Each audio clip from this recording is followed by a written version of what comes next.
So last class में हम लोग डिस्कस कर रहे थे रेजिस्टेंस, है ना? रेजिस्टेंस किया था, रेजिस्टिविटी किया था। अब हम बात करेंगे कॉम्बिनेशंस की, है ना? Combination of resistors.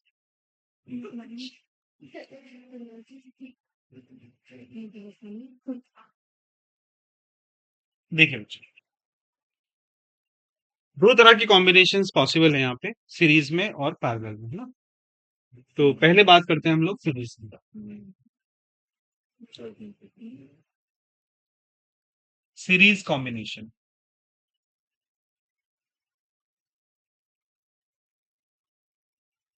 आप इसमें क्या करेंगे, दो या दो से ज्यादा रेजिस्टेंस को इस तरह से ऐड करें, इस तरह से उनको कंबाइन करें कि उनका करंट सेम हो जाए, मतलब उनमें सेम ही करंट फ्लो कर रहा हो। तो फॉर एग्जाम्पल यहाँ पे एक रेजिस्टेंस है, एक रेजिस्टेंस यहाँ पे और एक यहाँ पे है, और हमने इसको एक बैटरी से जोड़ दिया। यहाँ पे करंट चलना स्टार्ट किया, सपोज आई करंट। ये रेजिस्टेंस R1, R2 और ये R3, ठीक है। इसमें करंट आई जा रहा होगा, इसमें भी आई जा रहा होगा, इसमें भी आई जा रहा होगा। इसका पोटेंशियल डिफरेंस V1 मान लिया हमने, इसका potential difference suppose V2, and this is suppose V3। और बैटरी का ईएमएफ V है, बैटरी का वोल्टेज V है। सबसे पहले पहला जो रेजिस्टेंस था R1, उसका पोटेंशियल कितना रहा होगा? सो potential difference across R1, so that is V1 equals to I times R1. In the same manner, what is the potential difference across R2? V2 equals to I times R2. And what is the potential difference across R3? V3 equals I times R3. Okay, अगर मैं इन तीनों की जगह एक single combination मान लूं, एक single resistor मान लूं, मतलब ये तीनों नहीं है बल्कि बस एक आर है जो बिल्कुल ऐसा है, बिल्कुल वही इफेक्ट दे रहा है जो इफेक्ट ये तीनों मिलके दे रहे थे, R1, R2, R3। तो उस आर को हमने बोल दिया आर इक्विवेलेंट। इसका पोटेंशियल डिफरेंस V है और बैटरी का वोल्टेज भी V है, इसमें करंट आई चलता है। तो मैंने कहा let R E Q be the equivalent resistance,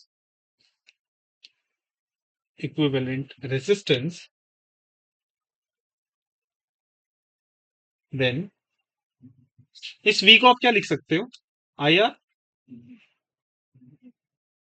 अच्छा, इसके अलावा इस पूरे सर्किट में जो वोल्टेज डेवलप हो रहे हैं वो हो किसकी वजह से रहे हैं? बैटरी की वजह से। तो बाय कंजर्वेशन ऑफ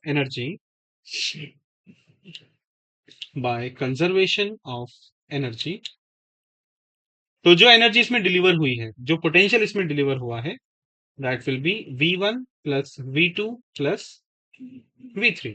तो V कितना हुआ अपने पास?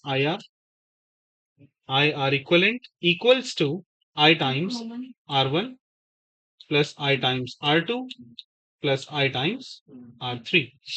आई को हम कॉमन लेके काट सकते हैं। सो मैंने लिखा I R equivalent equals to I times R1 plus R2 plus R3। I से आई कैंसिल हो गया। सो आर इक्वलेंट का फॉर्मूला बन जाता है R1 plus R2 plus R3। यानी अगर तीन या उससे ज्यादा रेजिस्टर सीरीज में है तो उनको हम सिंपली ऐड कर लेंगे तो उनका नेट रेजिस्टेंस आ जाएगा। जैसे फॉर एग्जांपल मेरे पास ही कुछ रेजिस्टर्स हैं, सपोज यहाँ पे बैटरी जोड़ रखी है हमने। मान लीजिए 12 वोल्ट की बैटरी है, और ये रेजिस्टेंस है 1 ओम का, ये 2 ओम का और ये भी 2 ओम। ठीक है, मुझे फाइंड करना है इसमें टोटल करंट कितना है और हर एक में पोटेंशियल डिफरेंस कितना है। सबसे पहले आप ये सोचिए इसका आर इक्वलेंट क्या आएगा? 1 + 2 + 2 दैट इज 5 ओम। करंट कितना आएगा? V upon R. So V कितना हुआ अपने पास? 12 और R कितना हुआ?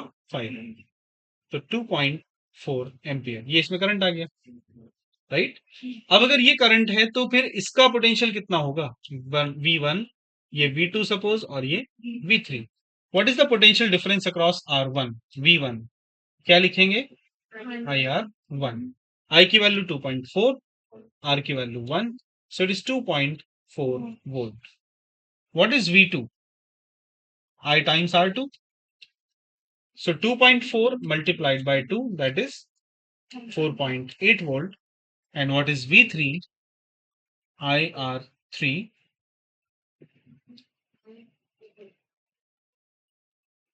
so 2.4 multiplied by 2 कितना हो जाएगा? 4.8 वोल्ट। अब इसको वेरीफाई करने के लिए ना आप तीनों वोल्टेजेस को प्लस करके देखिए, 12 आना चाहिए। ठीक है, आ रहा है ना? ठीक है, तो इसका मतलब हमारा आंसर सही है।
बाकी लोग आए नहीं, चले गए?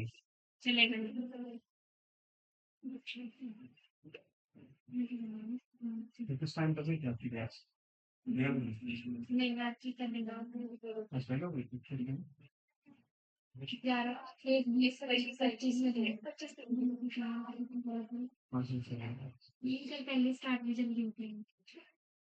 बाहर में ट्रैफिक रहता है बहुत। मैं 1:30 बजे निकल जाता हूँ, लेकिन घंटे का तो बहुत ज्यादा नहीं होती।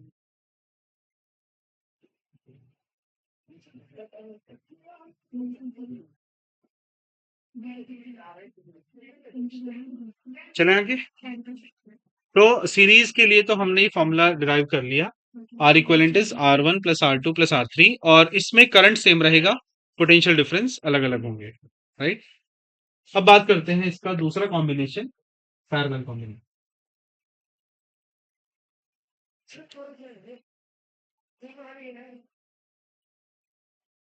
पैरेलल कॉम्बिनेशन,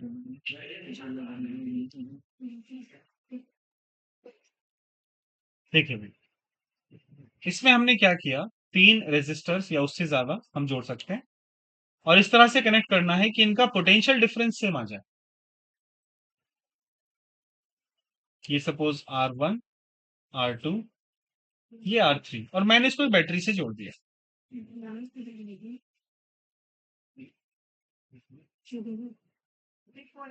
इसमें करंट जाता है I, यहाँ पे करंट गया सपोज I1, I2, और यहाँ पे I3। ठीक है, तीनों का पोटेंशियल डिफरेंस तो सेम होगा, सपोज वो V है, राइट। तो पहले बात करते हैं, जो पहला हिस्सा है इसका ऊपर वाला, उसमें करंट कितना होगा। So current across R1, R1 के अक्रॉस करंट आएगा I बराबर V अपॉन R। इसी तरह से R2 में कितना आएगा, current across R2, I2 equals to V upon R2, और इसी तरीके से current across R3, current across R3, so that current will be I3 equals to V upon R3. अगर हम इन तीनों की जगह केवल एक रेजिस्टेंस मानते, let Req be the equivalent resistance,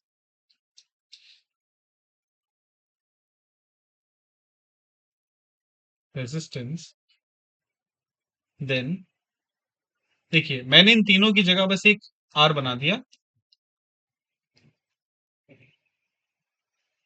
तो इन दिस केस इस पर जो करंट इसके अंदर से जाएगा, पोटेंशियल डिफरेंस इसका V है, तो इसमें करंट कितना आएगा, I equals to V upon R E Q, right. ये जो करंट था यहां पर इस जंक्शन पर, पीछे से करंट आई आ रहा था, वो तीन जगह बट गया। तो by conservation of charge, by conservation of charge,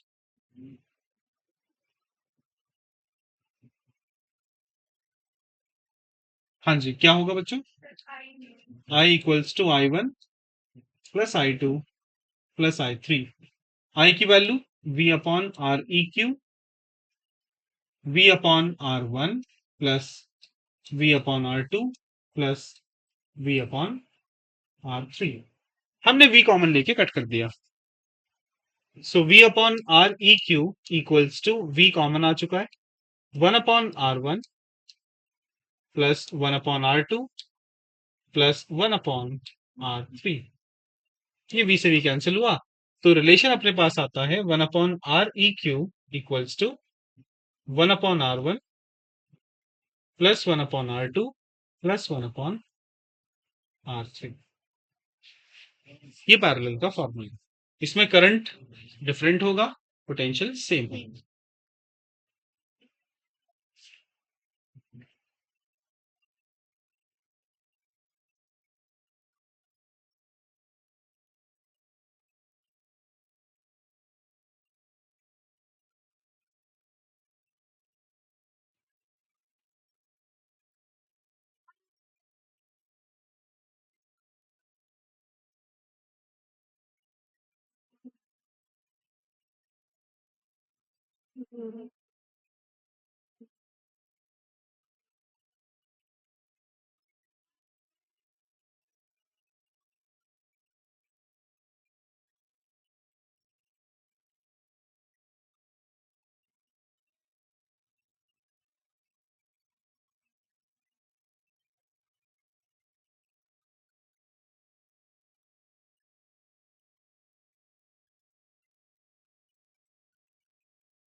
देखिए अब बात करते हैं, पहले क्वेश्चन देख लेते हैं।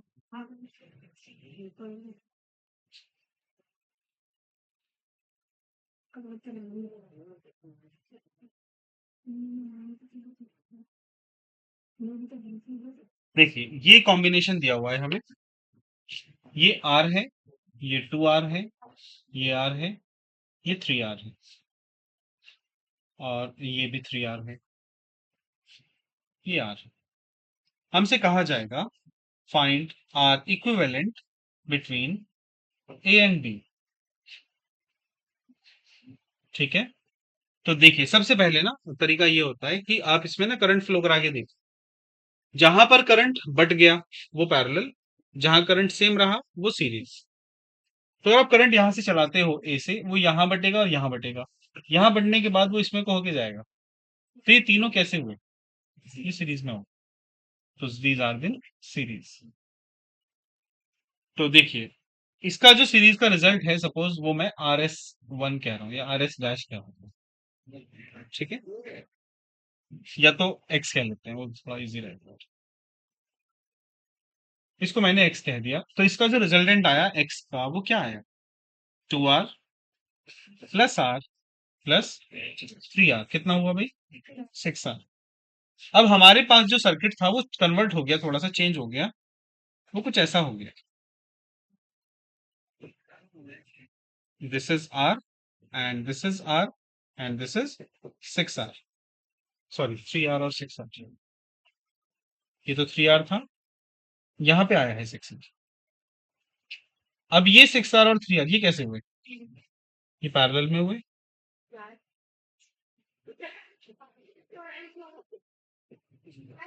अच्छा ये पैरेलल में हुए, इसको मैंने Y मान लिया है, तो ये कितना आएगा भाई, चेक कर लेते हैं। Y बराबर 3R into 6R upon 3R plus 6R। ये फॉर्मूला था ना 1/R वाला, उसको हमने सिंप्लीफाई करके लिख लिया, R1 R2 upon R1 plus R2। कितना हो गया ये, 18R² अपॉन 9R, तो ये आ गया 2R। ओके, तो अब मैं क्या करूंगा, ये सर्किट को थोड़ा और चेंज कर लेता हूं। Now we have this R, 2R and R, तीनों कैसे हुए, सीरीज में हो गए। तो जो आपका फाइनली R आएगा वो क्या आएगा, R plus 2R plus R, that is 4R, right. तो इस तरह से आपको पहचान लेना है। एक और क्वेश्चन देखते हैं।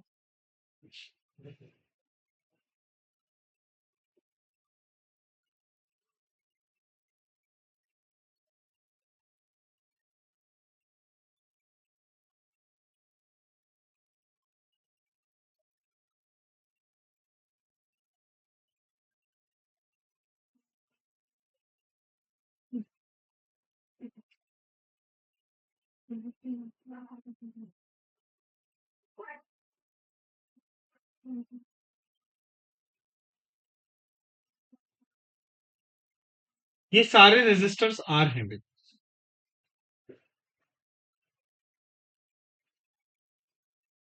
ठीक है, और हमें चेक करना है,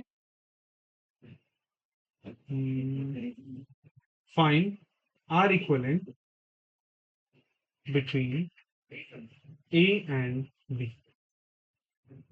ए और बी के बीच में आपको बताना है क्या होगा।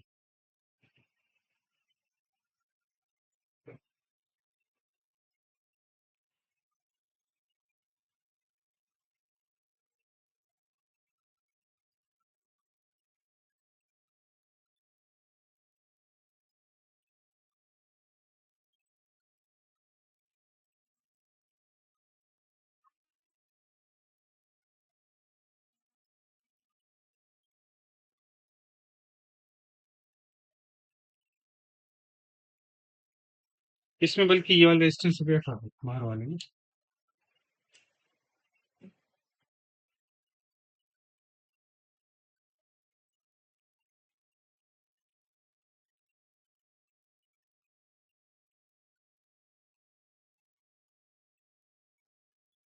ये मान लीजिए।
पहले ना इसको आप एक बार रिकंस्ट्रक्ट करिए और देखिए कौन सीरीज में है कौन पैरेलल में।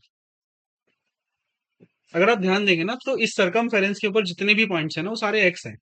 ये एक्स था, ये भी एक्स होगा, ये भी एक्स होगा और ये भी एक्स होगा। ठीक है। तो मैं क्या कर रहा हूँ, पहले एक पॉइंट ए बना रहा हूँ, एक पॉइंट एक्स बना रहा हूँ। ए और एक्स के बीच में देखो पहले कितने रेजिस्टर्स हैं। एक दो तीन, तीन है ना। है बेटा। तो आ रहा है इसका आंसर। तो चेक करते हैं अभी। अच्छा, अब एक्स और बी के बीच में एक रेजिस्टेंस है। या so now this is R, R, R and this is R. इन तीनों का कितना हो गया, आर बाय थ्री। और इसके साथ कितना हो गया, प्लस आर, है ना। तो फोर आर बाय थ्री, है ना। ये आंसर आ रहा है क्योंकि सीरीज में हो जाएंगे ना दोनों। तो ये आंसर आएगा फोर आर बाय थ्री।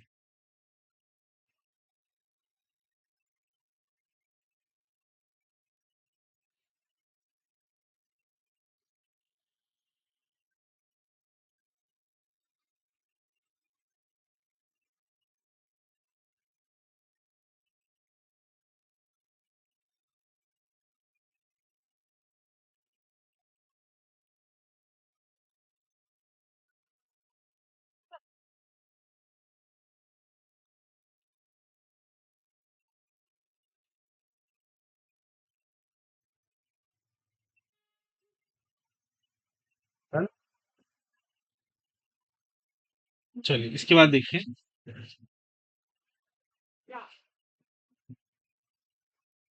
इस साल नीट में क्वेश्चन आया था इसका ना, वो करते हैं।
ये बच्चों इस साल ही क्वेश्चन आया था 2025 में।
ये था बच्चों सवाल है।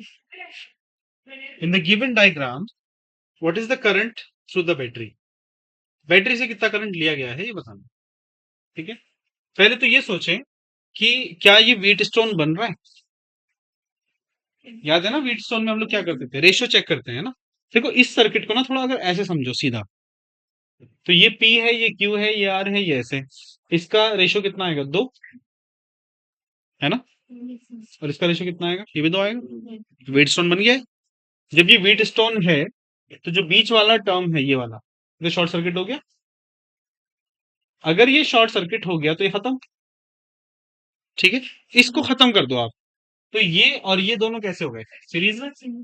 ये और ये दोनों कैसे हो गए, सीरीज में। इनका रिजल्ट कितना आएगा बताओ, 8 ओम। ये कितना आएगा, 2.5 और 1.5, 4 ओम। ठीक है जी। अब ये 8 और 4 कैसे हुए, पैरेलल में।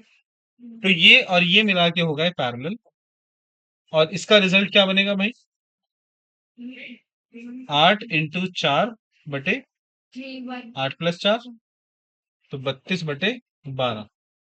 4 × 8 = 32, 4 × 3 = 12, 8/3 ओम आ गया। यानी कि इस पूरे सिस्टम का यहाँ पे 8/3 ओम आ गया। अब मेरे पास जो सर्किट है ना वो कुछ चेंज हो गया ऐसे।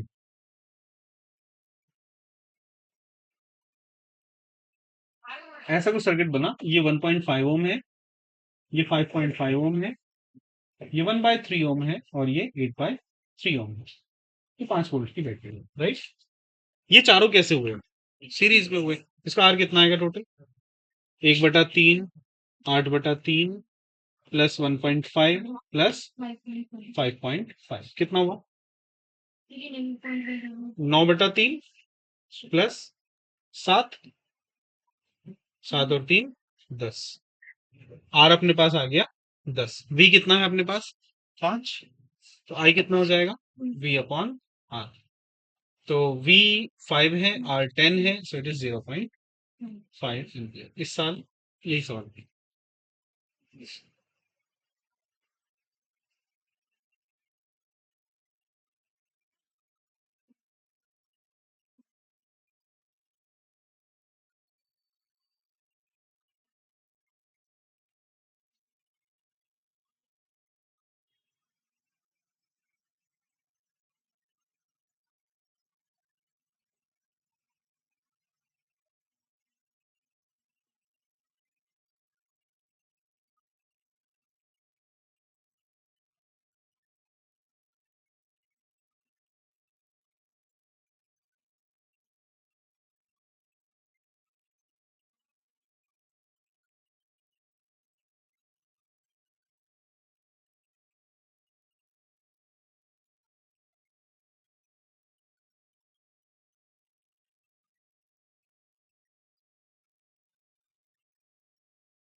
इसके बाद बात करते हैं सेल ईएमएफ और internal resistance. Cell EMF and internal resistance.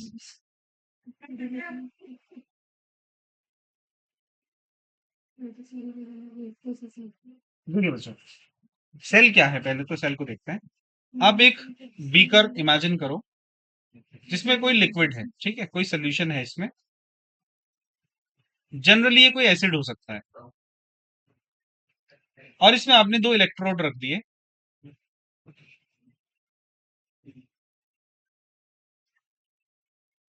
ठीक है, तो क्या हुआ, ये जो दो इलेक्ट्रोड रखे हैं, एक के पास से इलेक्ट्रॉन निकल के दूसरे के पास जाने लग जाते हैं, क्योंकि ये जो सोल्यूशन है ना, ये इसको आयनाइज करेगा।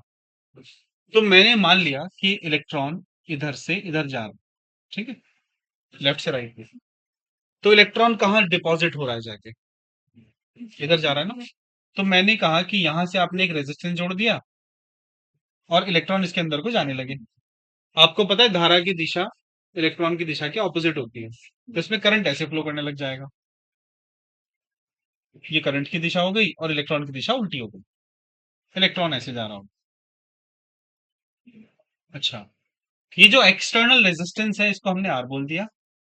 जहां से इलेक्ट्रॉन निकल के गया है उस पर कैसा चार्ज आता है, पॉजिटिव। और पॉजिटिव वाले इलेक्ट्रोड को क्या कहते हैं, कैथोड या एनोड, एनोड कहते हैं। तो ये वाला हिस्सा जो है वो क्या बन गया, एनोड, और ये कैथोड। ठीक है,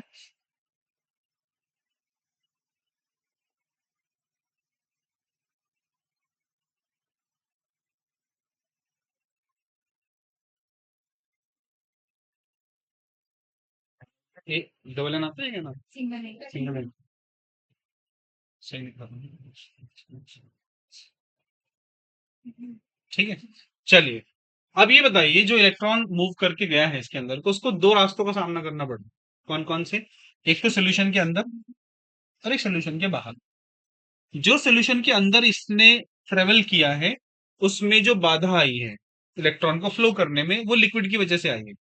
तो ये जो रेजिस्टेंस यहां पर है ना, इसको बोलते हैं सेल का इंटरनल रेजिस्टेंस, राइट। अब सेल के अंदर करंट ऐसे फ्लो कर रहा है, बाहर जो हिस्सा है जो इसने पोटेंशियल यहाँ पे ट्रेवल करा है, जो वर्क किया है इसने, उसे रोकने का काम कौन कर रहा है, एक्सटर्नल रेजिस्टेंस, है ना। तो दो रेजिस्टेंस हो गए, एक एक्सटर्नल और एक इंटरनल। अब बात यह है कि इस पूरे सर्किट में जो करंट फ्लो कराएगा उसको ईएमएफ कहते हैं, ठीक है। तो मैंने क्या किया, ये जो एनोड है ना, इसका पोटेंशियल मान लीजिए कितना है, वी पॉजिटिव, और कैथोड का V negative, in fact minus V negative, negative है मतलब। What is the potential difference between the two, between the electrodes,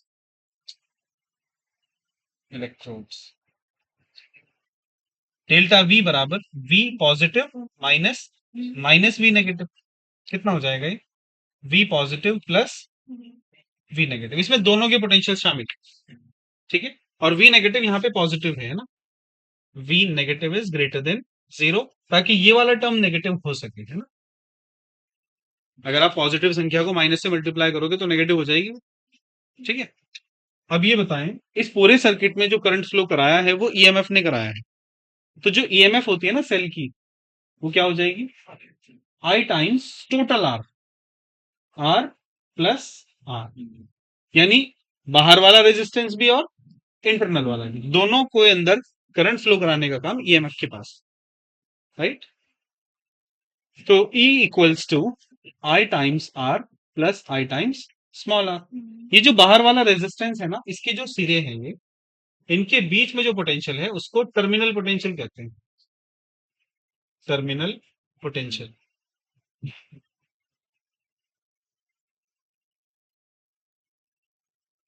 we कहा मैंने इसको, ये क्या होना चाहिए भाई, आई आर।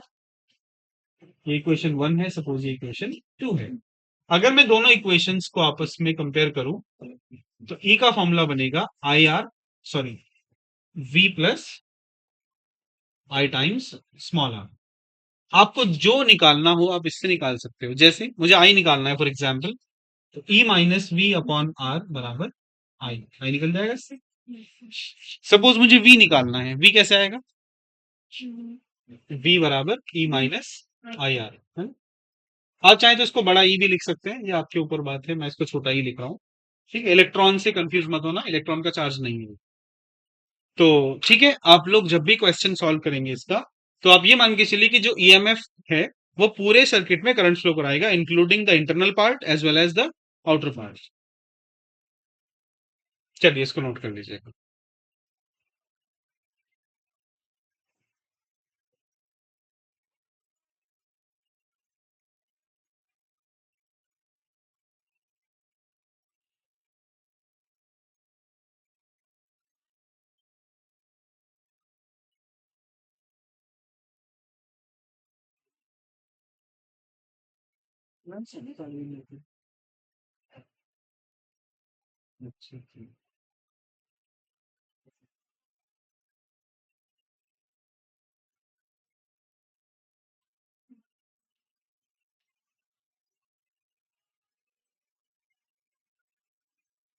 अच्छा, ईएमएफ एक पोटेंशियल है, ये कोई फोर्स नहीं है।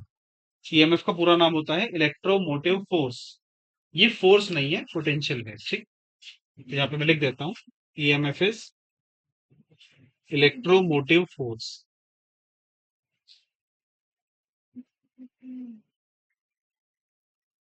इसको हिंदी में बोलते हैं विद्युत वाहक बल।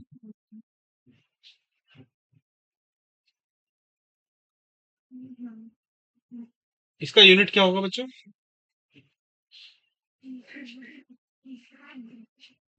जी, न्यूटन तो नहीं होगा, है ना? ये होगा वोल्ट।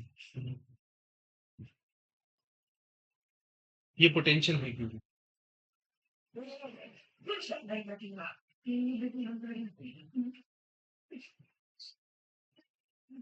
क्या वो।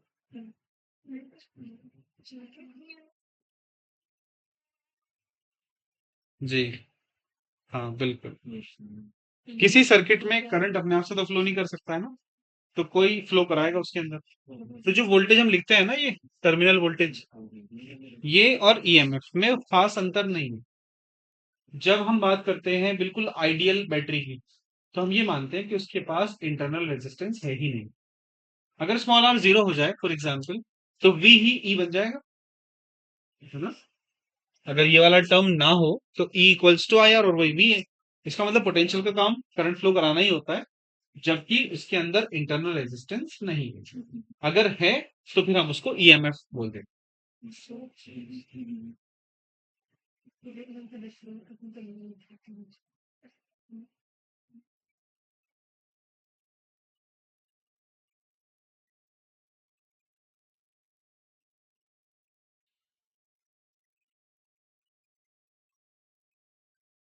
Done?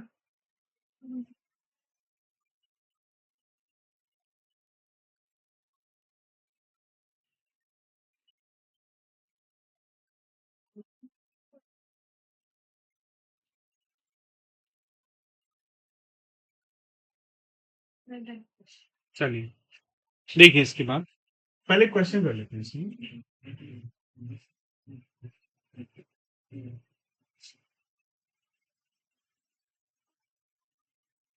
देखिए बच्चों, इस तरह से दिखाते हैं ना बैटरी के साथ उसका रेजिस्टेंस।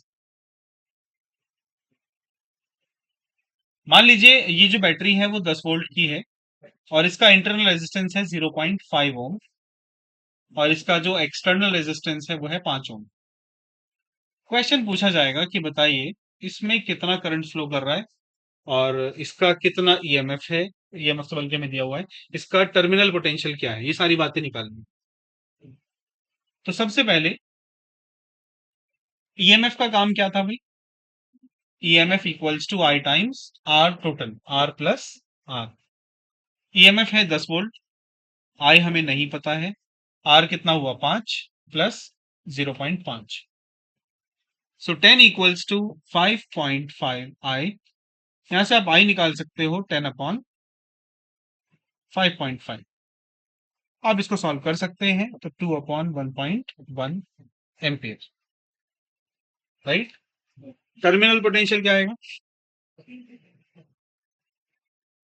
टर्मिनल पोटेंशियल V बराबर क्या आ जाएगा भाई? I times R। तो I है आपके पास 2/1.1 मल्टीप्लाई बाय R कितना है?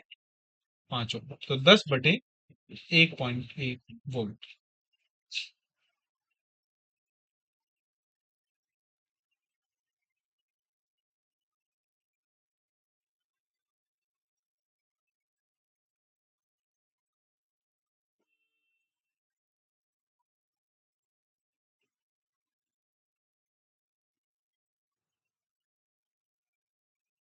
चलिए क्वेश्चन आप खुद कीजिए ना।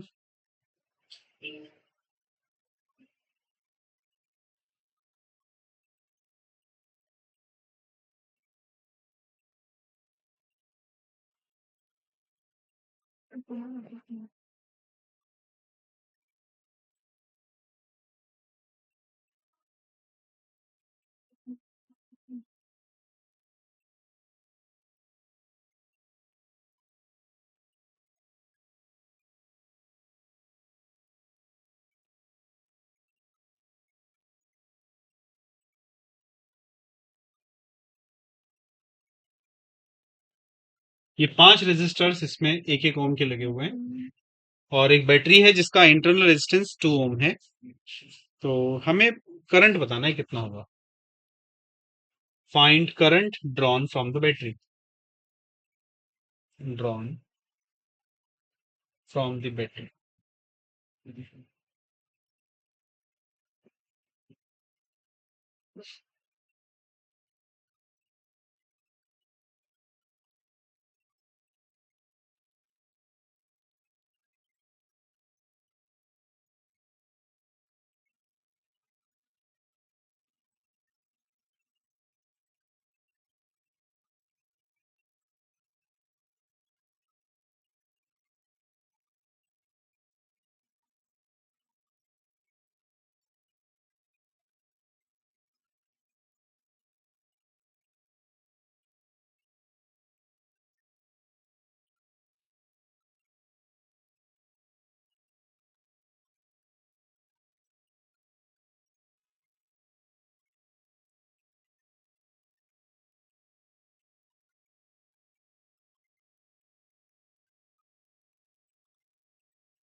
पहले इसका इक्विवेलेंट सर्किट बनाइए। देखो, अगर सोचा जाए तो ये पॉइंट अगर ए है, सपोज ये बी है, ये सी है ना। चलो एक बार ट्राई कर लो आप लोग, है ना?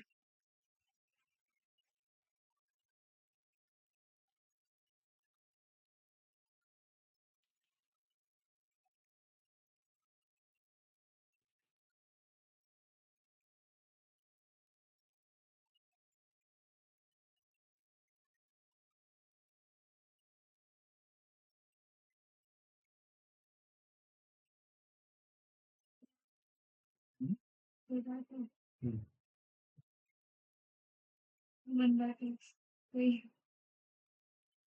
करंट है या आ रहा है?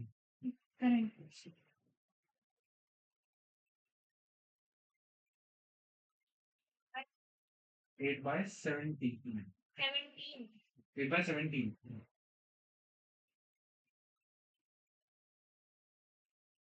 देखो चलो मैं हिंट देता हूँ आपको। ये ए था ना, इसको भी ए मान लीजिए, इसको भी ए मान लीजिए। तो ये दोनों कैसे हो जाएंगे? पैरेलल में हो जाएंगे। ये और ये दोनों सी हो गया, ये भी पैरेलल में हो गया। ये पैरेलल में हुए, ये भी पैरेलल में हुए, फिर इनका जो रिजल्ट आएगा वो सीरीज में आएगा। वो सीरीज में जो आएगा वो इसके साथ पैरेलल में आ जाएगा। फिर वो जो पैरेलल आएगा वो इसके साथ सीरीज में आ जाएगा। फिर आप फॉर्मूला लगा देंगे। जी बताएं क्या करना है। नहीं नहीं नहीं, ऐसे नहीं बेटा। पहले आप यहां से शुरू करो, है ना, ये दोनों सेम पोटेंशियल पर है ना। इनका दोनों का कितना आएगा? 0.5 आएगा। इसका कितना आएगा? 0.5। 0.5 0.5 1, 1 1 1 1/3 और +2 7/3। अब आपके पास R 7/3 है, V कितना है? 2। आई निकाल लो।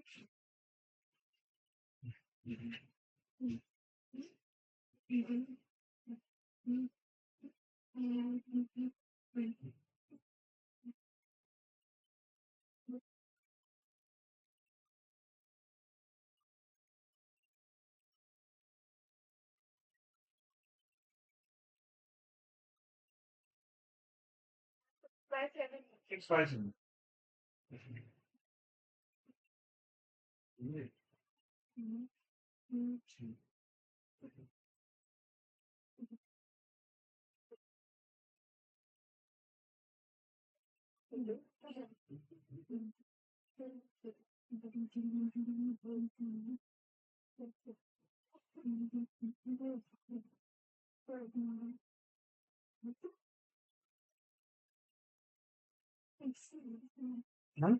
6/7 है ना? ठीक है, तो इसका करंट आ जाएगा 6/7 एम्पियर। ओके, एक क्वेश्चन आप करेंगे।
आपको बताना है कितना करंट लिया गया है बैटरी से। Find current drawn from battery.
1 ampere.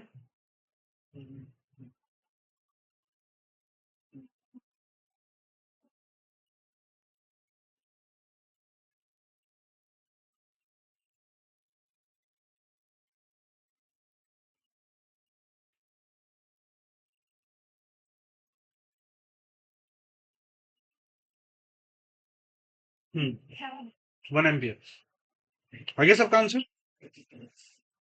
1 ही है।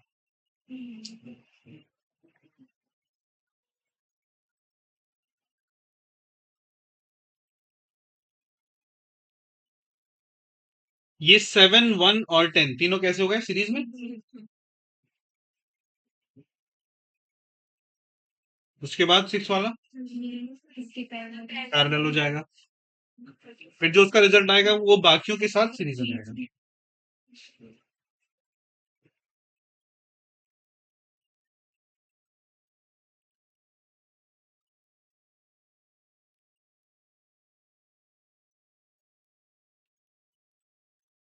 तो ये तीनों का कितना आया भाई? 18 ये आया है 18 ओम। फिर 6 और 8 वाला कितना आया? कितना? 9 9 आ रहा है। 6 इंटू 18 अपॉन 18 और 6 24 9 अपॉन 2। वो 9 अपॉन 2 इसके साथ और इसके साथ सीरीज बना रहा होगा। तो 2 प्लस ये हो गया 4.5 प्लस 8 प्लस 0.5। 8 और 2 10 और 5 15 बस। और I equals to V upon R that is 1 ampere.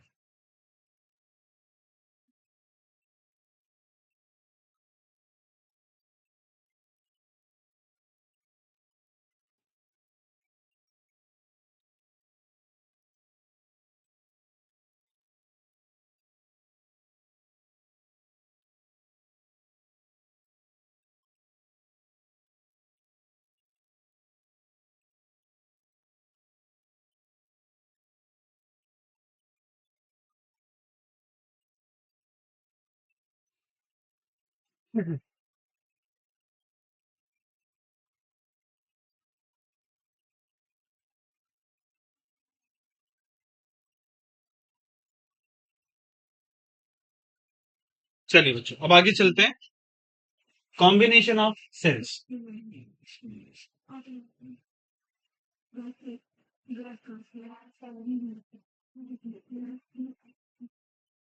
देखिए कॉम्बिनेशन ऑफ सेल्स, पहले बात करते हैं सीरीज कॉम्बिनेशन।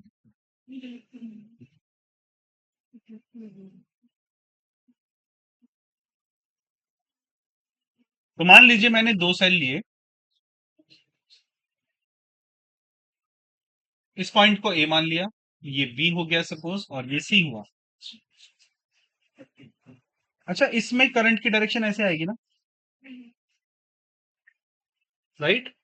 ये जो पहला सेल है इसका ईएमएफ मैंने E1 मान लिया, इसको मैंने E2 मान लिया, और इसका रेजिस्टेंस R1 सपोज और इसका resistance R2, right?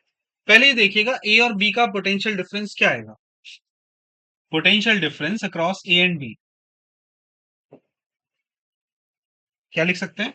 We A minus V B equals to E1 minus IR1, ये आएगा ना, हमने पढ़ा था V equals to E minus IR। इसी तरीके से potential difference between B and C क्या आएगा?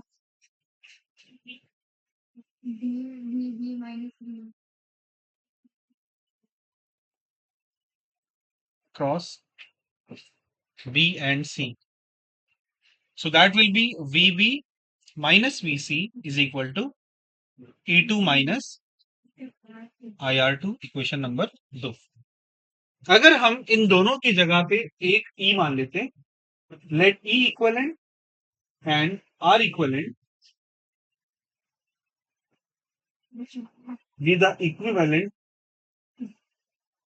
EMF and resistor, then देखिए यहां पे बस एक बैटरी मान लेते हैं, ये पॉइंट ए हो गया, ये पॉइंट सी हो गया, ये इक्विवेलेंट हुआ और ये आर इक्विवेलेंट हुआ, राइट। अब क्या लिखेंगे, पोटेंशियल डिफरेंस अक्रॉस एसी, बताइए। V A minus V C equals to E equivalent minus I R equivalent. अब बात ये है, ये V A minus V C आएगा कैसे, है ना, इक्वेशन नंबर 3 है सपोज ये। अगर मैं इक्वेशन 1 और 2 को ऐड कर दूं, इक्वेशन 1 प्लस 2, देखिए क्या बनेगा, वी भी कट जाएगा,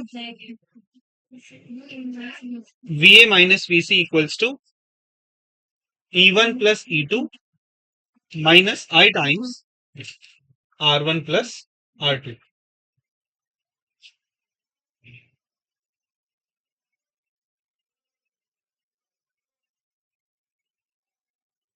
अच्छा जी, ये इक्वेशन 4 मान लीजिए, है ना।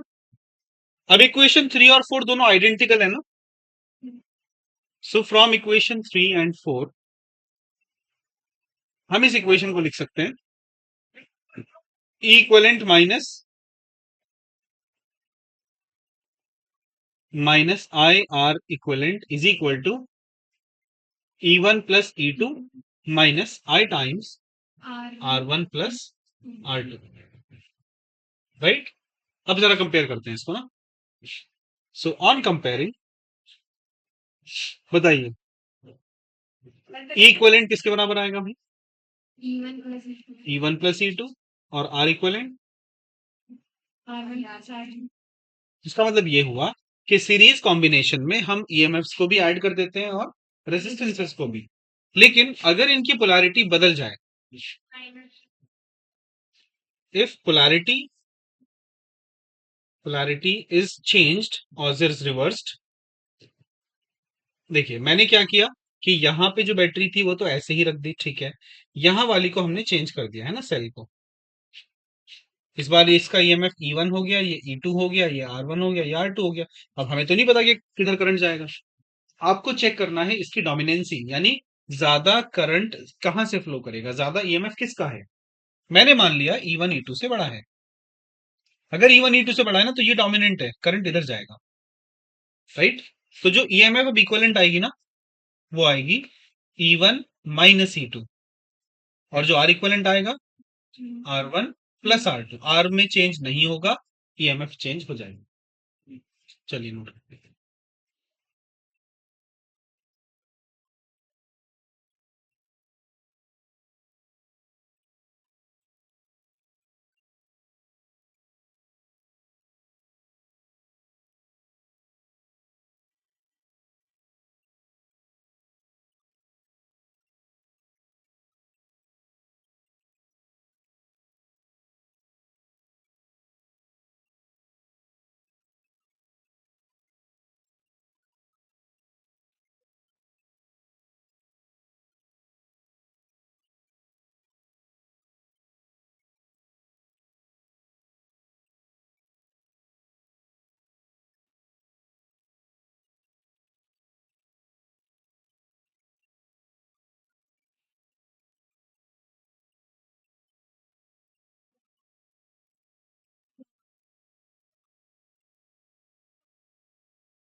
चले भी आगे ये वाला। हाँ देखिए, यहाँ पे क्या था, इस वाले केस में जो नेगेटिव था ना वो पॉजिटिव से कनेक्टेड था। इसमें क्या है, ये पॉजिटिव, ये नेगेटिव, ये नेगेटिव, ये पॉजिटिव है ना, नेगेटिव वाला नेगेटिव से कनेक्टेड है। और अगर हम इसको वापस से यहाँ घुमा दें तो पॉजिटिव वाला पॉजिटिव से कनेक्ट हो जाएगा। तो ये दो सेल्स में अगर पॉजिटिव वाला पॉजिटिव से कनेक्टेड है और नेगेटिव वाला नेगेटिव से, तो वो सेम पोलैरिटी का नहीं है, ऑपोजिट पोलैरिटी का है। तो उस केस में ईएमएफ माइनस हो जाएंगे। अगर पॉजिटिव वाला नेगेटिव से कनेक्ट होता तो फिर ये जुड़ जाते, ऐड हो जाते। मैं एक एग्जांपल देता हूँ, देखिए।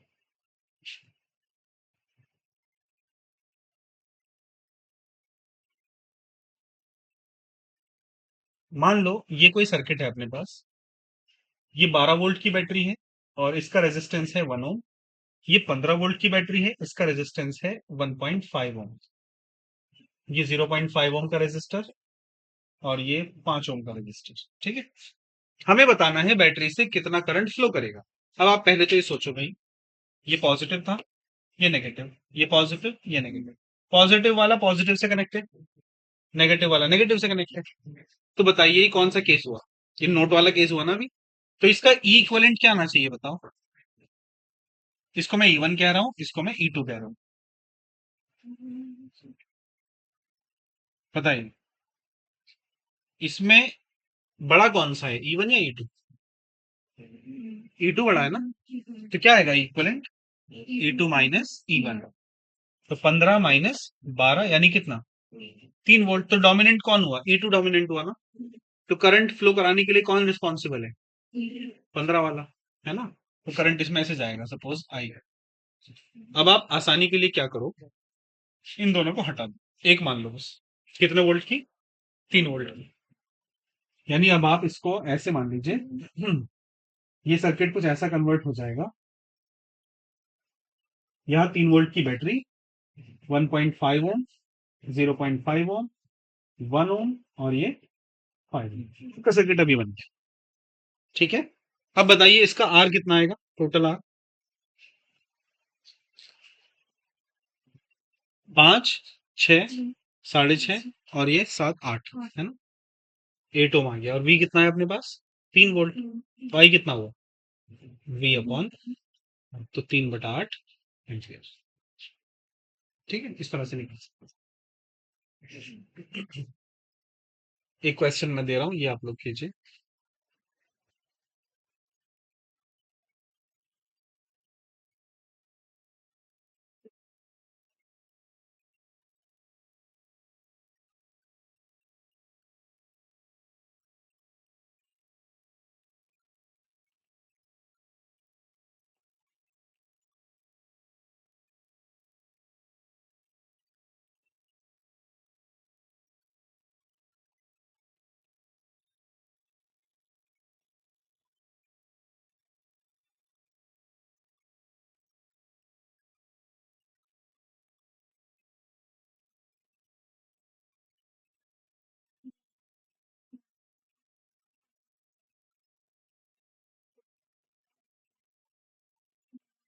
करंट ड्रॉन कितना है वो बताना।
1/2।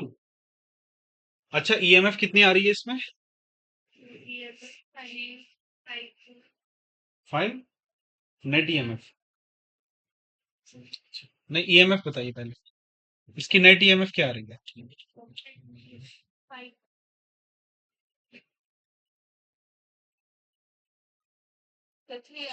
नहीं होती। देखो, ये पॉजिटिव नेगेटिव से जुड़ा हुआ है, ये दोनों प्लस होंगे। ठीक है, ये हो गया 10 और 2 12, 12 और 8 20। इसमें ये माइनस होगा, 20 माइनस 5 15 आएगा नहीं? तो ईएमएफ आएगी इसकी 15 वोल्ट की। और आर कितना आ रहा है इसमें? 1 और 1 2, 2 4 और 2 6, 6 ओम। अब आई क्या हो जाएगा? E upon R, 15/6, 2.5 ampere, 2.5 ampere.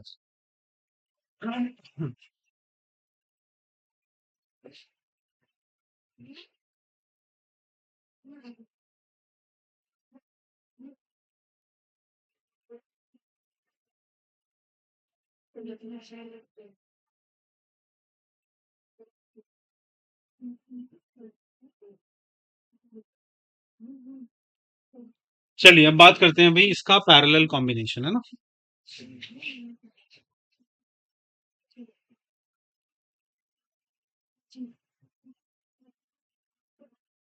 Parallel combination,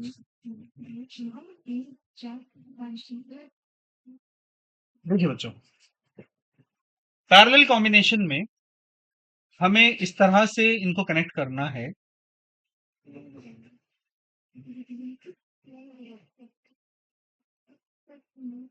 तो मान लीजिए दो सेल्स हैं अपने पास, ये पॉइंट ए था, ये बी था, सपोज ये बी1 था और ये बी2 था सपोज। इसका ईएमएफ ई1, इसका ईएमएफ ई2, इसका रेजिस्टेंस R1 और इसका रेजिस्टेंस R2। इसमें करंट सपोज I1, इसमें करंट सपोज I2 और इसमें current I।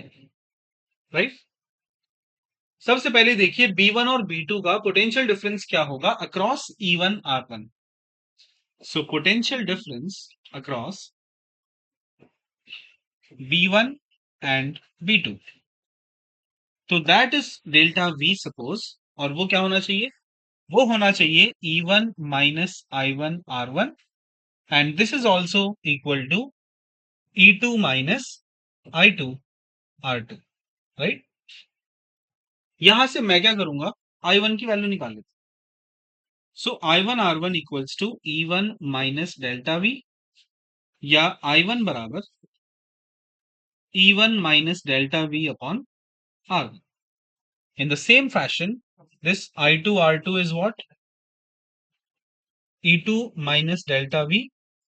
So I2 will be what? E2 minus del V divided by R2।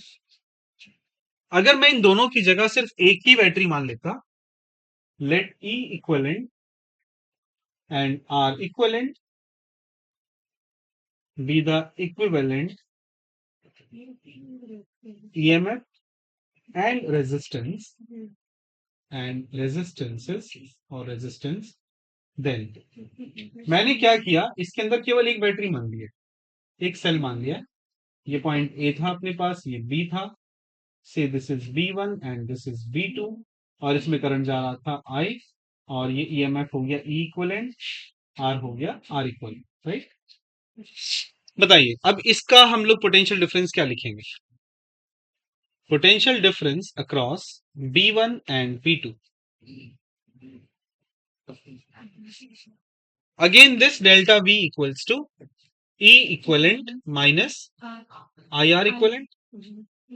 सो यहां से IR इक्विवेलेंट की वैल्यू क्या बनेगी? E equivalent minus delta V. So I will be E equivalent minus delta V upon R equivalent. Say this is equation 1, 2 and 3।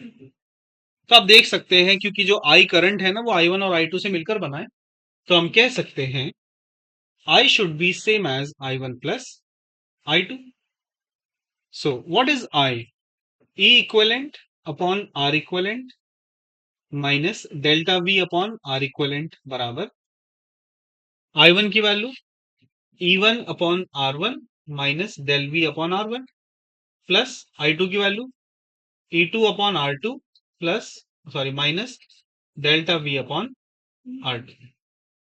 और थोड़ा सा इसको rearrange करते हैं तो राइट हैंड साइड के टर्म्स बनेंगे E1 upon R1 plus E2 upon R2 minus delta V times 1 upon R1 plus 1 upon R2। तो अगर आप इसको कंपेयर करें है ना, ऑन कंपेयरिंग देखिए कौन कौन से टर्म्स कंपेयर हो सकते हैं। तो इधर आएगा ई इक्वलेंट अपॉन आर इक्वलेंट बराबर E1 upon R1 plus E2 upon R2 है ना। और दूसरा 1 अपॉन आर इक्वलेंट बराबर 1 upon R1 plus 1 upon R2। तो ये रिजल्ट है जो आपको याद रखना है। ये कौन सा कॉम्बिनेशन हुआ, पैरेलल। अगर इसमें भी आपने पोलैरिटी चेंज कर दी ना, लाइक नीचे वाले की पोलैरिटी चेंज कर दी है, तो E1 की जगह E2 की जगह माइनस E2 आ जाए। चलिए नोट कर लीजिए बेटा, ये ना क्वेश्चन कभी इस तरह का अगर आ गया तो फिर हमें करना पड़ेगा।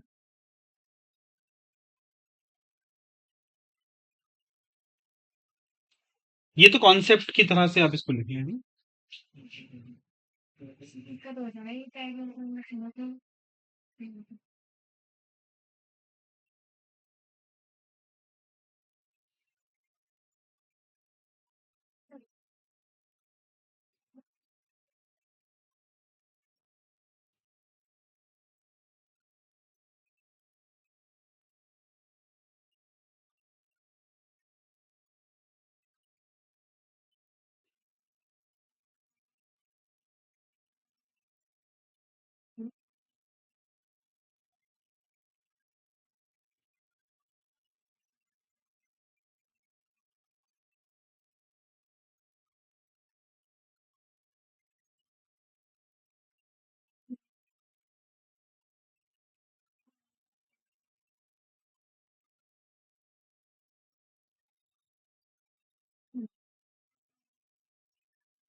इसमें लिख लीजिएगा है ना, if the polarity of E2 is reversed, if the polarity of E2 is reversed then बस यहाँ पे E2 की जगह माइनस E2 कर लें।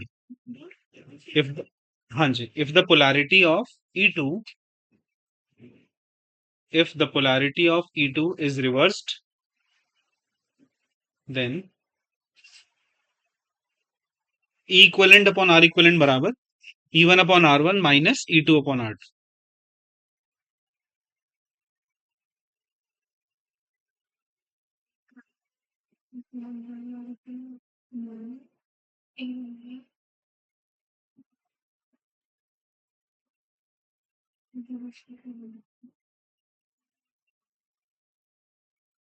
देखो एक क्वेश्चन कर लेते हैं।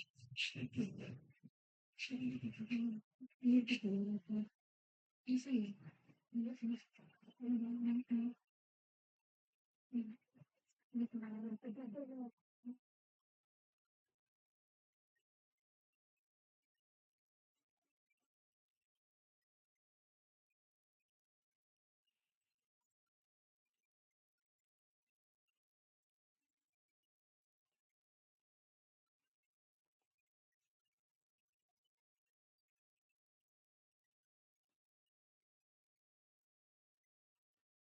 है जी क्वेश्चन, देखो। Now find the potential difference across 6 ohm resistor। ये क्वेश्चन।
सबसे पहले इसका ना आर इक्विवेलेंट देखिएगा कितना आ रहा है।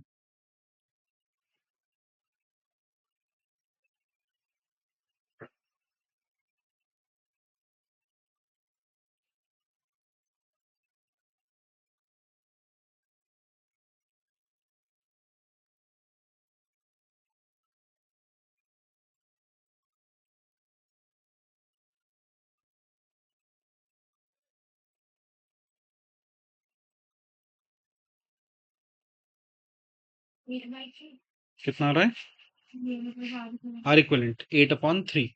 फिर चेक कर लेते हैं। तो ये हो जाएगा 2 + 2/3, 8/3, 1/R इक्विवेलेंट। तो आर कितना आ गया? 3/8। ठीक है, ये आपका आर इक्विवेलेंट आ गया। अब क्या करेंगे? इक्विवेलेंट अपॉन आर इक्विवेलेंट बराबर E1/R1 प्लस E2/R2। E1 कितना था अपने पास? 2/0.5 प्लस 4/1.5। 5 चौक 20, 5 तिया 15, 5 8 40, 4 + 8/3, 3 चौक 12 और 8 20, 20/3। ये आ गया ई इक्वलेंट अपॉन आर इक्वलेंट। ये मल्टीप्लाई हो जाएगा यहाँ पे आर इक्वलेंट। तो 20/3 मल्टीप्लाइड बाय आर इक्वलेंट कितना हुआ भाई? 3/8। कट गया, कितना हुआ? 4 दूनी 8, 4 पंजे 20। ये आ गया आपका 2.5 वोल्ट है। 2.5 वोल्ट। अब हमारे पास जो बैटरी है वो 2.5 वोल्ट की है। ठीक है, अब बताइए।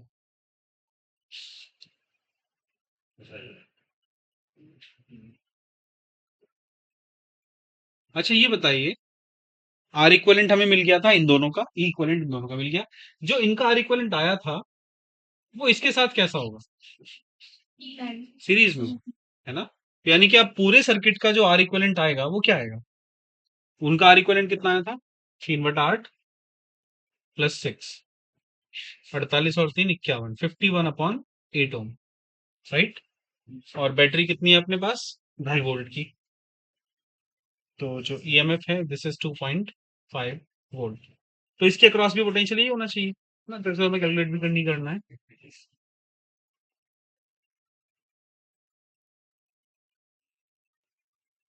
तो potential difference across 6 ohm resistor is कितना, 2.5 वोल्ट।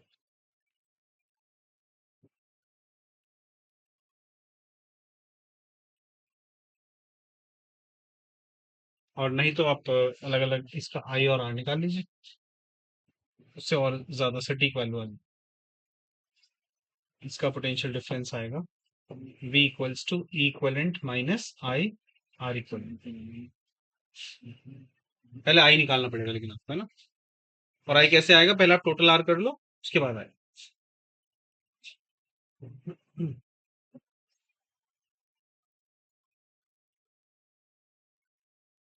तो भाई ये हुआ आपका सीरीज और पैरेलल का कॉन्सेप्ट है। इसके बाद बात करेंगे इसकी मिक्स ग्रुपिंग की, है ना। हाँ, नहीं आई ऐसे आ जाएगा ना, आई इक्वल्स टू ई, टोटल ई था ना, ईएमएफ जो था, ऑन आर टोटल, है ना। देखिए अब बात करते हैं मिक्स ग्रुपिंग, मिक्स्ड इफेक्ट। मतलब अगर हमारे पास कुछ सीरीज और कुछ पैरेलल के केसेस हो तो क्या होगा। मान लीजिए यहाँ पे एक बैटरी है, एक दूसरी बैटरी यहाँ पे है। इसी तरह से यहाँ पे बहुत सारी बैटरीज लगाई गई है ना, फिर यहाँ पे कोई दूसरी बैटरी है।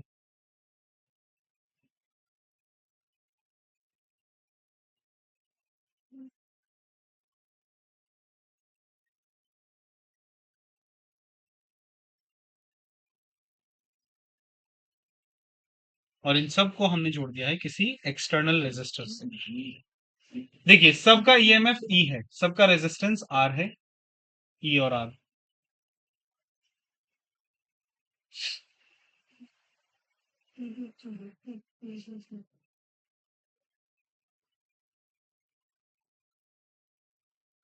ये आर, ठीक है। पहले तो ये बताइए, मैं कह रहा हूं यहां पर ना ये 1 2 3 से लेकर एन तक है, एन सेल्स लगे हुए हैं सीरीज में। और ये 1 2 3 सो ऑन, ये एम है। तो यहाँ पे एक रो के अंदर एन सेल्स हैं और टोटल रोज कितनी है, एम, ठीक है। तो ये बताओ पहली जो रो है उसका टोटल ईएमएफ क्या आएगा, सबको ऐड हो जाएंगे। तो ये ई एन बार ऐड हो रखा है तो क्या हो जाएगा, एन ई, है ना। यानी हर एक सर्किट का अपना जो ईएमएफ आएगा वो क्या आ जाएगा, एन ई। और रेजिस्टेंस कितना आएगा, एन आर, ठीक है। यानी इस पहली रो में हमने सब हटा के बस एक ईएमएफ की बैटरी लगा दी एनई की, और उसका रेजिस्टेंस कितना हो गया, एनआर। अब ऐसी ऐसी यहाँ पे एम रोज हैं, ठीक है।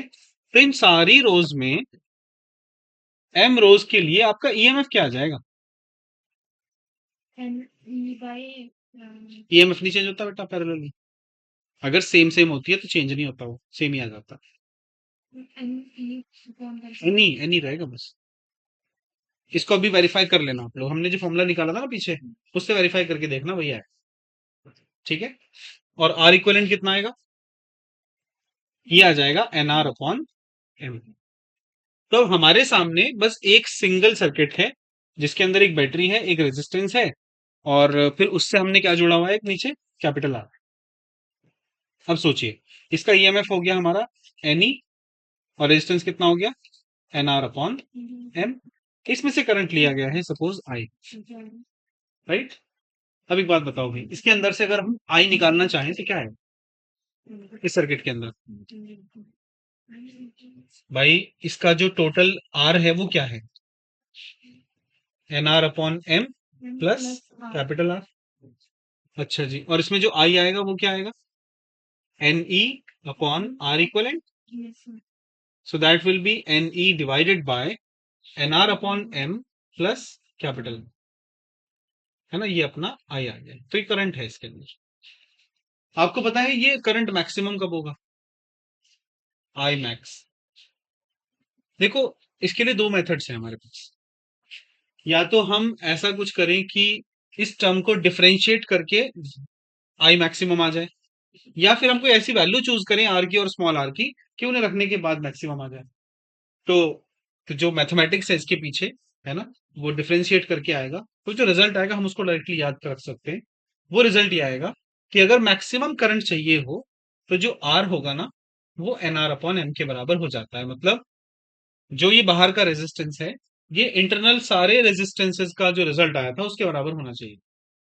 अब अगर आर को आपने एन आर अपॉन एम रख दिया तो आई क्या बना? आई मैक्स बराबर एन ई अपॉन, देखो ये आर ये भी आर, कितना हो गया? टू आर, है ना। और अगर आप स्मॉल आर को रखो, मतलब कैपिटल आर को रखो, तो क्या आएगा? एन ई अपॉन, ये एन आर अपॉन एम, ये भी एन आर अपॉन एम, क्या आएगा? Two N R upon M. N से एन कट गया, कितना हुआ? M E upon two are.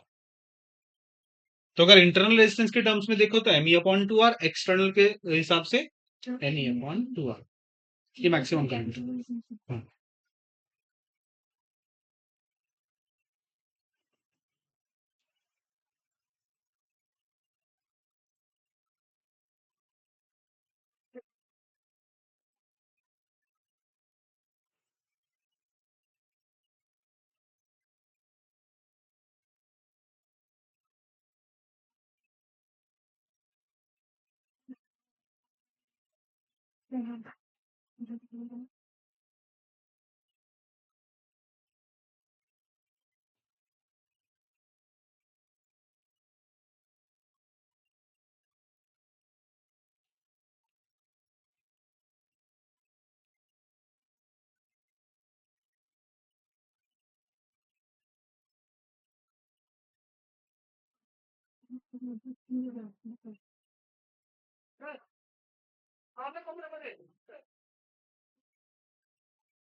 चलिए ठीक है, मैं बाकी नेक्स्ट क्लास में करते हैं।